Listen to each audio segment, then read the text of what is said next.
I vull felicitar-nos perquè avui en dia és molt difícil de fer una trobada per poder parlar de la guerra que està succeint sense que puguis discrepar, puguis opinar de manera diferent que t'estan dient els mitjans i els governs que has d'opinar, i com que la primera lluita que tots els éssers humans després de defensar la vida és defensar la llibertat, i entre les llibertats la més important és la llibertat d'expressió, que és la que et comunica amb els altres. Per això considero que som molt afortunats d'estar avui aquí. Avui presentem la plataforma per la pau, contra les guerres, contra la OTAN, i quan fem aquesta presentació no volem que totes les persones que formin part d'aquesta plataforma tinguin la mateixa manera de pensar de tot l'ideari que hi ha a un manifest, que el pensava llegir però no el llegiré perquè ja després les altres persones parlaran i es faria molt llarg. Però mireu, l'última vegada que vaig coincidir amb el Ramon Franquesa, que és la persona que tancarà l'acte, estàvem en un acte que jo no intervenia com a ponent, com presentadora. Estàvem a Mollet, amb la plataforma de Mollet amb Cuba, i es presentava una pel·lícula que es fa sempre en un cicle i es parlava del bloqueo. I jo me'n recordo que vaig fer una intervenció al final, quan ja havien parlat tots ells, i jo vaig dir que el bloqueo per part dels Estats Units a Cuba ho estàvem patint tots. El bloqueo és el bloqueo que tenim tots al cap. Això ho deia abans de la guerra, encara no havia començat la guerra perquè era el 15 o 16 de febrer probablement, faltaven dies. I vaig dir que estàvem bloquejats tots, les ments, perquè només escoltéssim una versió de la història, de la vida, de l'economia, i que aquell acte em semblava molt bé precisament per això, per desbloquejar i poder tenir opinions diferents sense que et posin una etiqueta i ja no puguis opinar i no puguis parlar. I ara, quan m'he retrobat amb el Ramon, dic que us ho deia, jo us ho deia, com diuen les abuelas, que te lo dije, niña, que te lo dije. Doncs sí, ara hem vist com que estàvem veritablement bloquejats i vam parlar, i això el Ramon ho explicava molt bé, com l'economia, clar, si hi ha guerra, després ho explicaràs, suposo també, si hi ha guerra no pot anar a diner per l'educació, per les pensions, per l'esbarjo de la gent, per la cultura, per la creació de llocs de treball que no estiguin relacionats amb la guerra. I ara ens veiem amb aquestes. Per això em sembla molt important fer aquest acte, per desbloquejar les ments i que la gent pugui opinar amb coneixement de la història i no amb l'opinió sesgada que tenim.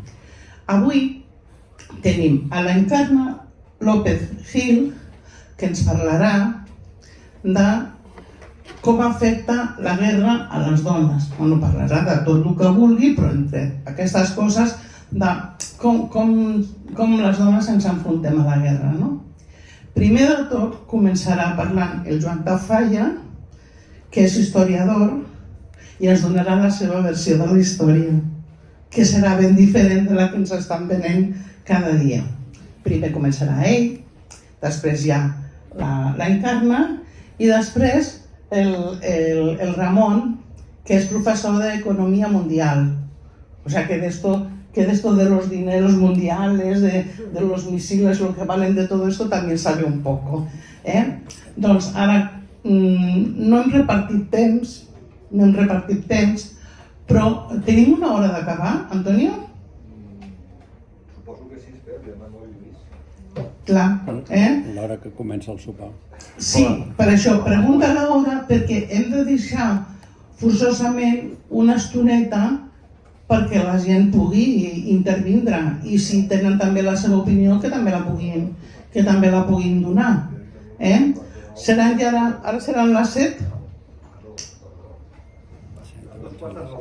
A 8:45. O sigui que tenim uns 20 minuts per alguna paraula, i ens quedarà 1 hora i 10 minuts per repartir-la, que tenéis pues como a ver si sé yo sumar y restar. Si 1 hora y 20 minutos son 80 minutos, dividido por 3 son casi a media hora. Sí? Més o menys, Vinga, doncs ara ja comença el Joan Tafalla, que ja veureu que tenim moltíssima sort d'escoltar aquestes persones avui. Bé, bona tarda a tothom. Jo em posaré de peu perquè per algunes de les diapositives, si tingués l'ordinador aquí, la podria passar al mateix temps, però si no... Llavors, el escorzo que da...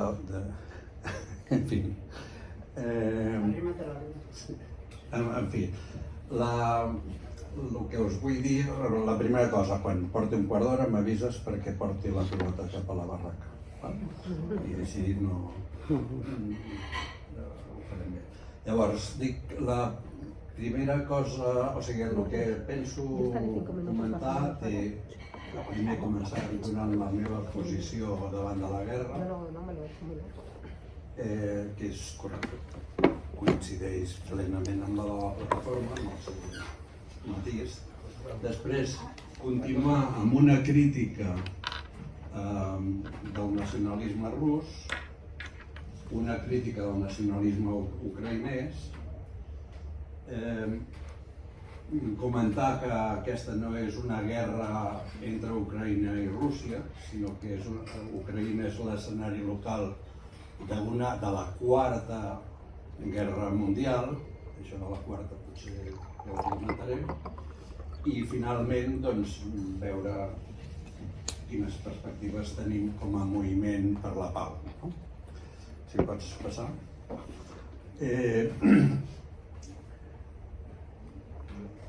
La guerra global que es desenvolupa avui en l'escenari local d'Ucraïna és una guerra que va començar el 2014, però que podem dir que va començar bastant abans, amb la crisi, i amb el decliu dels Estats Units com a principal potència militar, econòmica, política del món, com la potència que després de la caiguda de la URSS havia quedat pràcticament com a l'única potència dominant.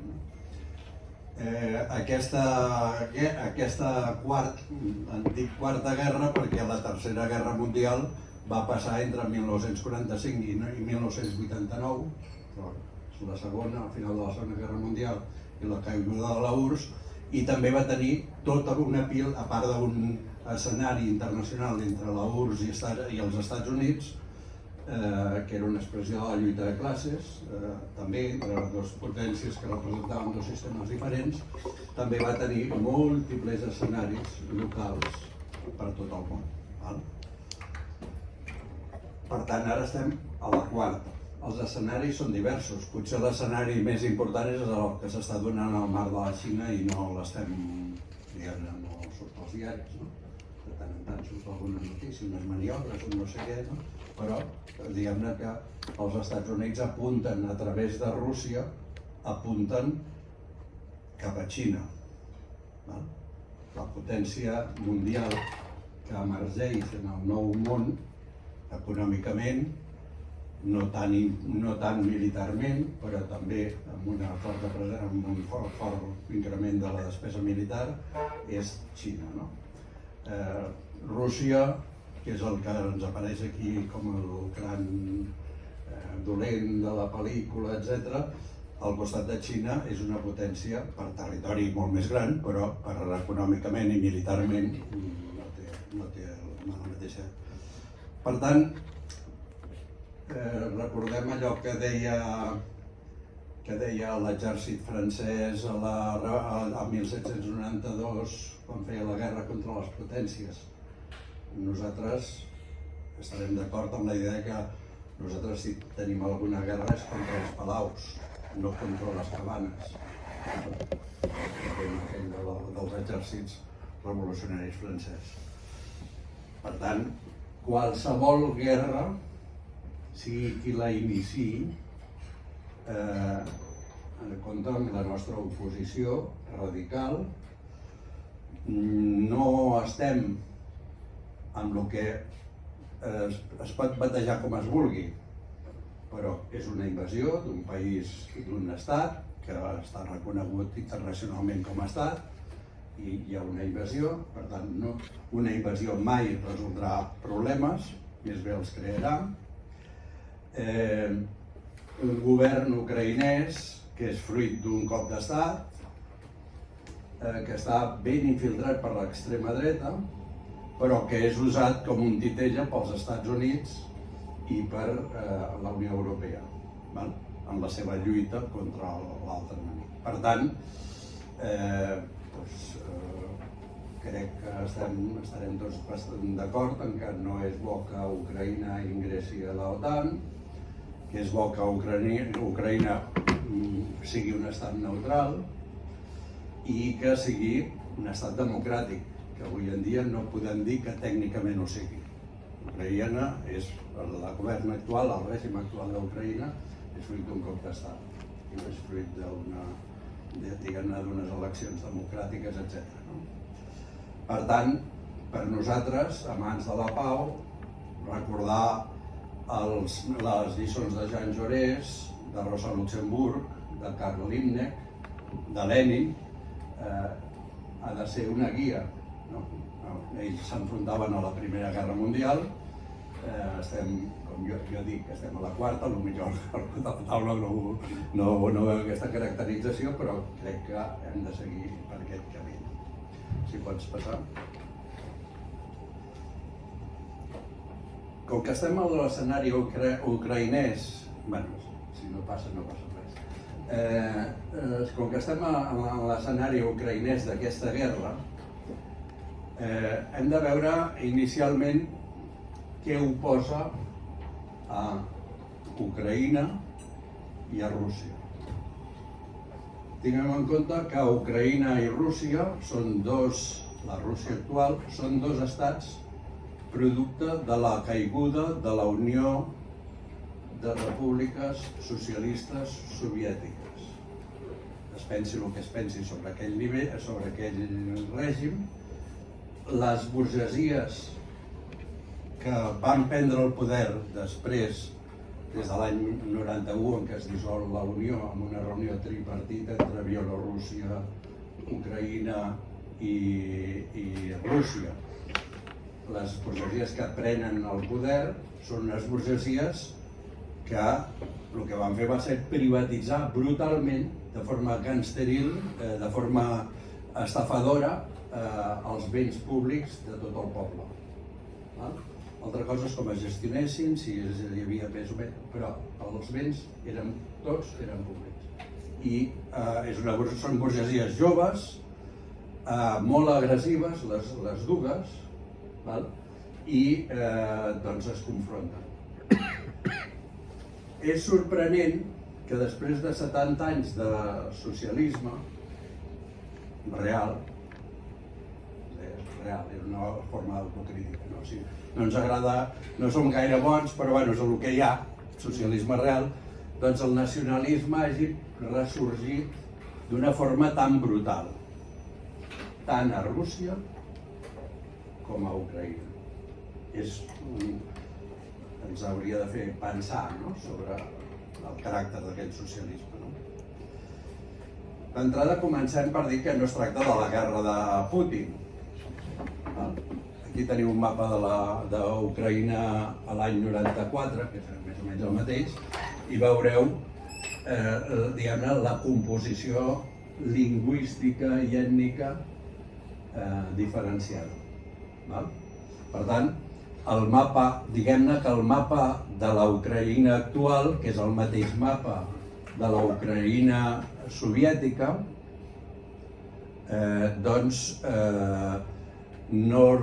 probablement no obeeix a l'ideal aquell de tot nacionalisme d'una nació, un sol poble.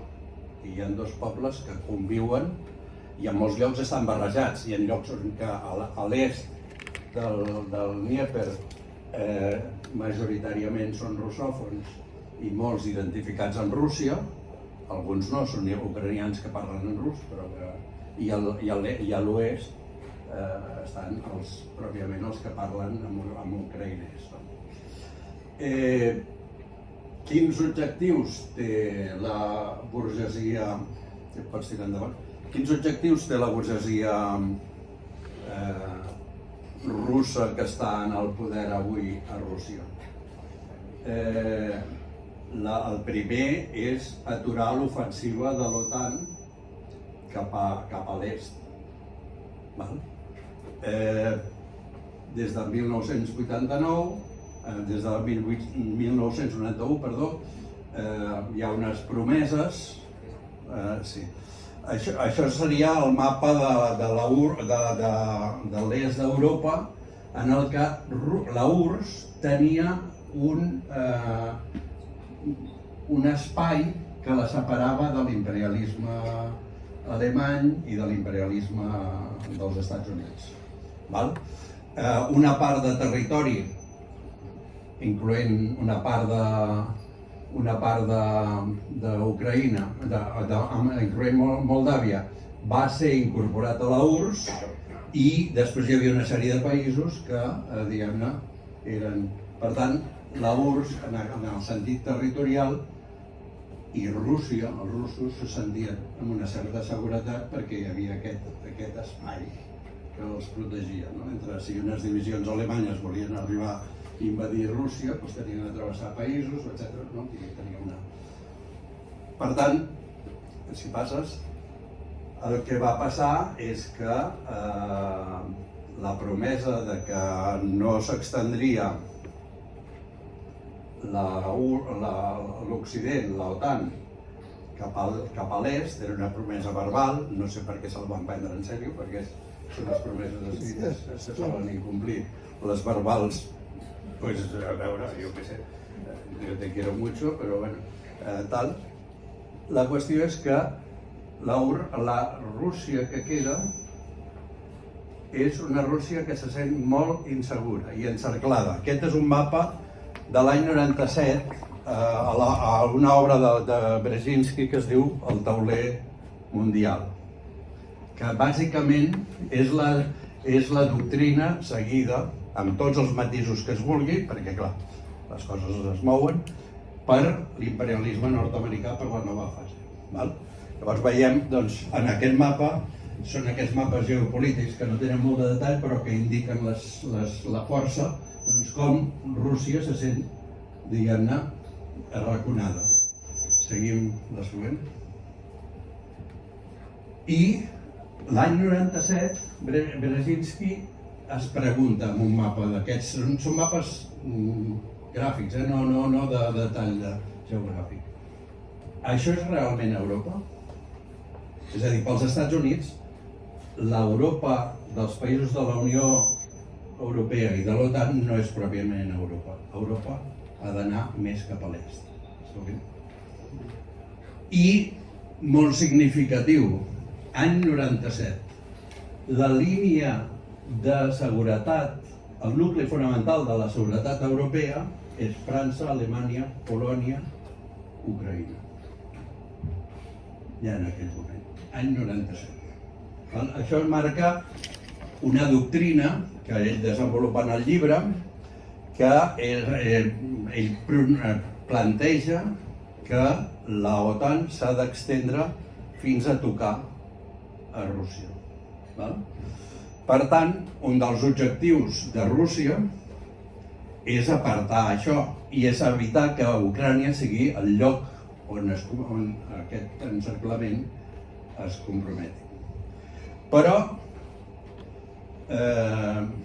jo lamento si algun de vosaltres considera que la Rússia d'avui té alguna a veure amb la URSS?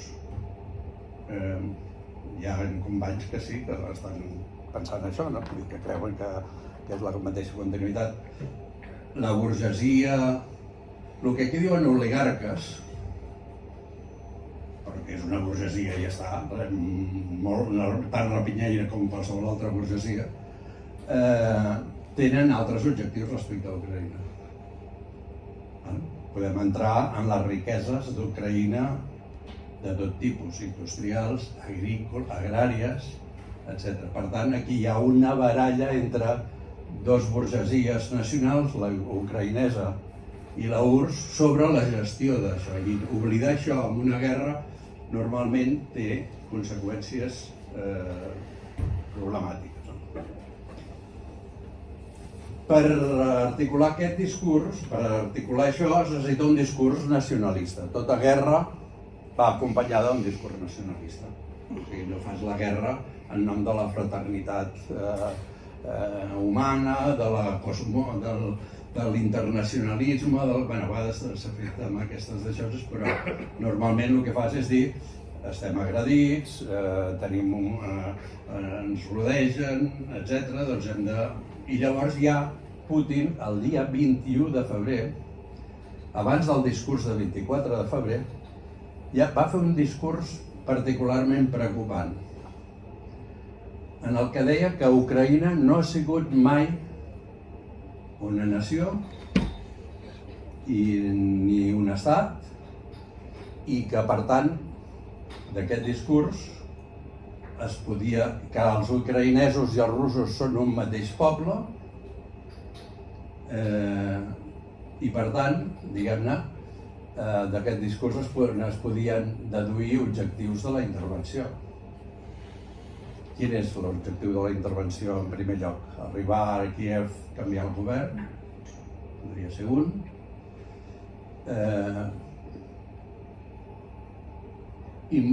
Ocupar tot el país, absolutament inviable, però pot estar inclòs en aquest discurs, o partir Ucraïna en dos parts. Del discurs aquell, llegiu-lo, busqueu-lo, és breu i és clar, no? Vull dir, la gran Rússia, la Rússia de sempre, la gran Rus dels anys del segle 9, 10 i 11, la gran Rus aquella, sí? Doncs anem tirant endavant. Sobre el nacionalisme rus us recomano aquest documental que naturalment és un documental de part, però que reflexa, o sigui, hi ha oligarques, grans empresaris russos i jerarquies religioses i militars i cosacs que expliquen el que és el dia avui el nacionalisme gran rus, que Putin coqueteja amb ell, però no sempre logra controlar. O sigui que Putin va a totes les misses de l'Església Ortodoxa, fa tot el que hagi de fer per tenir-los contents, però passem. Aquest discurs de... Ara anem pel nacionalisme ucraïnès. Aquest discurs de Putin, per legitimar, diguem-ne, la intervenció, no és correcte. Que el nacionalisme ucraïnès sorgís, sobretot a partir de 1914, els nacionalismes són una creació del segle XIX. O sigui, durant el segle XIX hi ha nacionalisme ucraïnès, però no és massa significatiu. És amb la gran crisi de l'estat tsarista, de l'imperi tsarista, que apareixen nacionalismes diversos a tota la revolució russa i tal, no? Aquí hem de recordar el que deia un mestre del pensament de l'emancipatori, que és que cal distingir entre el nacionalisme d'una nació opressora i el nacionalisme d'una nació oprimida. Entre el nacionalisme d'una nació gran i el nacionalisme d'una nació petita.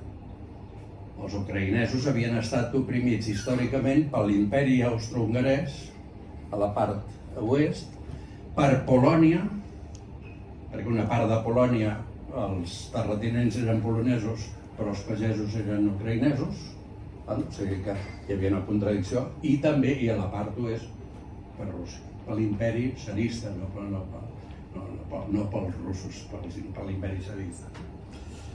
Però Polònia ha estat, o sigui, del que es queixa Putin és que Lenin i la política de la URSS, quan es constitueix la Unió de Repúbliques Socialistes Soviètiques, no la República Federal de Rússia. L'últim combat de Lenin és perquè hi hagi una unió de repúbliques on les repúbliques siguin iguals i tinguin el dret de separar-se. Doncs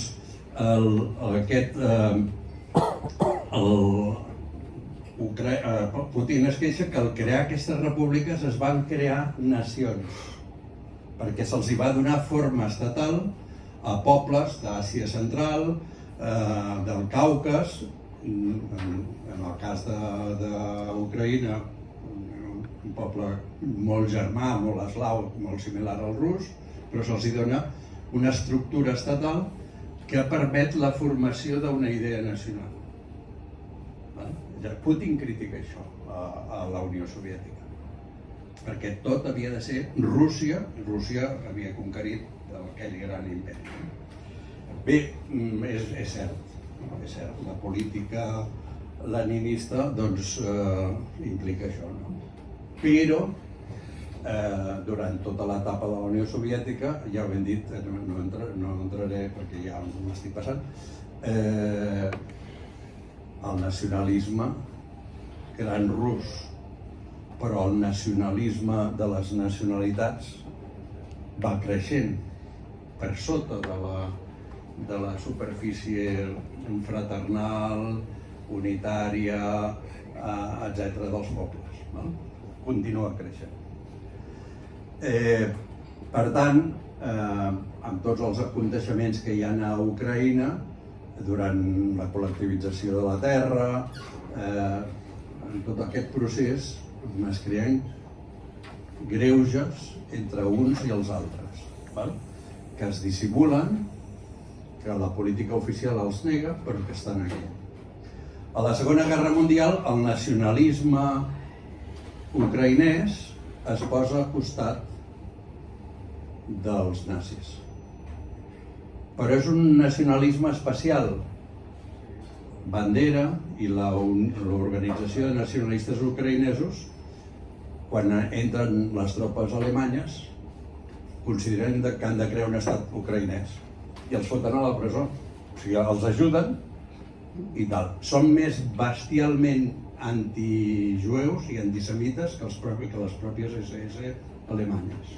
O sigui que és un nacionalisme, però això durant tota la Guerra Freda, des dels Estats Units, s'ha anat estimulant aquest record, aquesta memòria de la migració ucraïnesa, fins que un dia la KGB va fer un bé a la humanitat i va liquidar Bandera, l'Stefan Bandera, a la República Federal Alemanya. Van enviar una persona, va fer justícia. Però això està present i és el que veiem avui en dia en el batalló Azov i amb Pravi Sector, amb tot perquè és tot un moviment, és molt més ampli i dividit, com sempre. Però llavors, doncs, si passes més endavant, anem passant, aquí tenim algunes fotos dels oligarques ucraïnesos. Aquests no els veiem. Zelensky és senzillament un instrument d'aquesta capa burgesa que va liquidar el socialisme allà, com la capa que representa Putin va liquidar el socialisme allà. Això no ho podem oblidar perquè estem en una confrontació entre nacionalismes i per tant en una guerra serveix per prendre posició davant de les coses. Bé, passem endavant. Aquí hi ha un altre vídeo en el que es veu, és del 17, no hi ha temps, però busqueu-lo, probablement el trobeu censurat. És un vídeo de gent del batalló Azov mostrant la seva solidaritat amb els nazis espanyols i en la lluita dels nazis espanyols per la unitat de la pàtria espanyola. És un vídeo de 3 minuts, està subtitulat i també serveix per una mica per catalogar el tipus de coses. Tot i amb això, tota la gent que està defensant avui Ucraïna no són aquests nazis. Aquests són molt importants, estan infiltrats fins a dalt de tot de l'exèrcit. Són brutals, són uns assassins sense cap tipus de consideració. Però, diguem-ne que una part del poble que se sent agredit i tal, doncs és diferent. Hem de diferenciar també això, perquè volem pau entre els pobles. No tots els ucraïnesos, fins i tot alguns que porten fusil avui, són nazis. Si no fem aquesta distinció, no podem treballar per la pau. Hem d'aïllar els assassins, els criminals, els guerrers, els imperialistes de la gent normal que avui en dia està equivocada. Durant la Primera Guerra Mundial va passar això. L'any 14, els que volien la pau i els que rebutjaven la guerra van ser una minoria dintre dels propis partits socialistes, fins i tot dintre de l'anarquisme. Kropotkin va estar d'acord amb la... ara que no sé com Lluís, va estar d'acord amb defensar Rússia, no? Només es va veure les conseqüències de la guerra 2 o 3 anys després, però era molt important que hi hagués una minoria. Ara entra el Lluís, no ho he sentit. Va haver una minoria que va mantenir els principis, que va intentar articular una acció internacional contra la guerra, contra l'imperialisme, i això, quan els pobles van començar a donar-se en compte de les conseqüències tràgiques de la guerra, va ser útil, no? Conferències de Zimmerwald, etc. Tenim unes preguntes i acabo. Estem davant d'una guerra interimperialista? Trobareu opinions que distingeixen entre l'imperialisme nord-americà i Rússia. Rússia es reconeix un estat capitalista, però no és imperialista. Hi ha alguns que afirmen això.